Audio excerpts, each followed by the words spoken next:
मां परवीन रिंद आहियां, डिस्ट्रिक्ट दादू में मां रहंदी आहियां।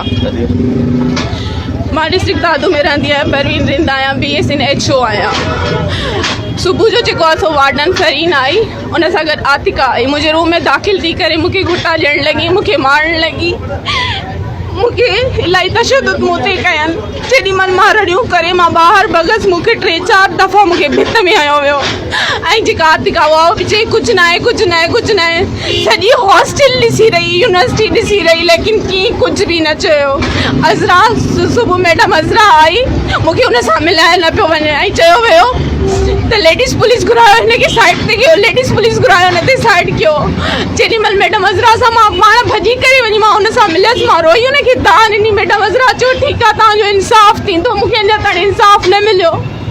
मुंहिंजी जान खे ख़तरो आहे, मां सेफ न आहियां। असां स्टूडेंट जेके आहियूं या हाउस ऑफिसर जेके बि आहियूं, असां हिते यूनिवर्सिटी में सेफ न आहियूं।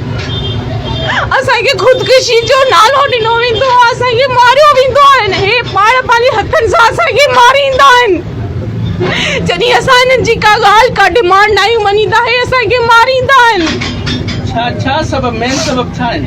मेन सबब इहो आहे, गुलाम मुस्तफ़ा राजपूत डायरेक्टर आहे जेको असांखे हरासमेंट कंदो आहे, कयो हुई, अञा ताईं छोकिरियुनि खे कंदो आयो। जंहिंजे ख़िलाफ़ मूं एक्शन खयो, मूं एप्लीकेशन दर्ज कराई, सर सालें खे ॾिनी, वाइस चांसलर खे ॾिनी, मैडम फरीदा वगण खे ॾिनी, जंहिंजो को बि अञा ताईं रिस्पॉन्स न आयो।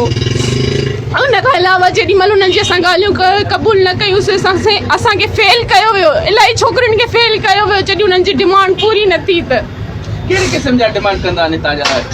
चवंदा आहिनि असां सां दोस्ती रखो, फ्रेंडशिप रखो, ॿाहिरि डिनर ते हलो, असां सां गॾु नाइट गुज़ारियो। इलाही इन में केरु आहिनि मुख्य, छा था सम्झो, कहिड़ा किरदार आहिनि?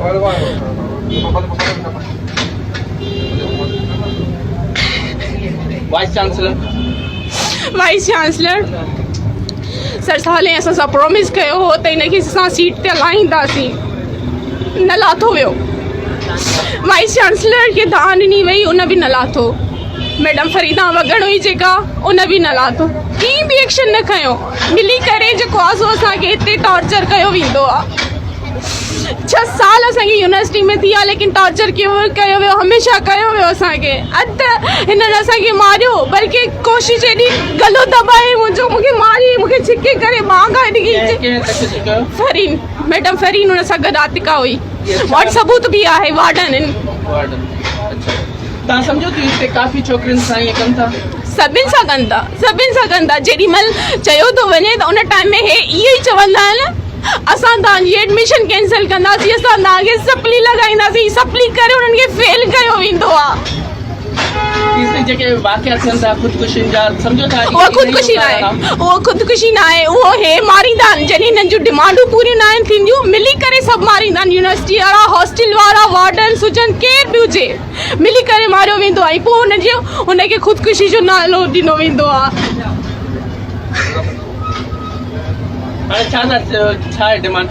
मां मैडम अज़रा पेचूअ सां मिलियसि, हुन मूंखे चयो इंसाफ़ तव्हांखे मिलंदो। मूंखे 2-3 घंटा ॿाहिरि विया, छॾी अंदरि न घुरायनि, मूंखे इंसाफ़ न ॾिननि। उन खां पोइ फरीदा वगड़ मूंखे घुरायो, हुनजे साम्हूं बि मैडम फरीद जेको आहे मूं सां तेज़ ॻाल्हायो। अध खां वधीक हुनखे मूं रिकॉर्ड ॾेखारिया, मूं वॉइस ॿुधाया, मूं वीडियोज़ ॾेखारियूं। पोइ बि हुननि जेको आहे का ॻाल्हि न मञी, अञा बि मूंखे ब्लैकमेल कयो वियो। ठीकु आहे।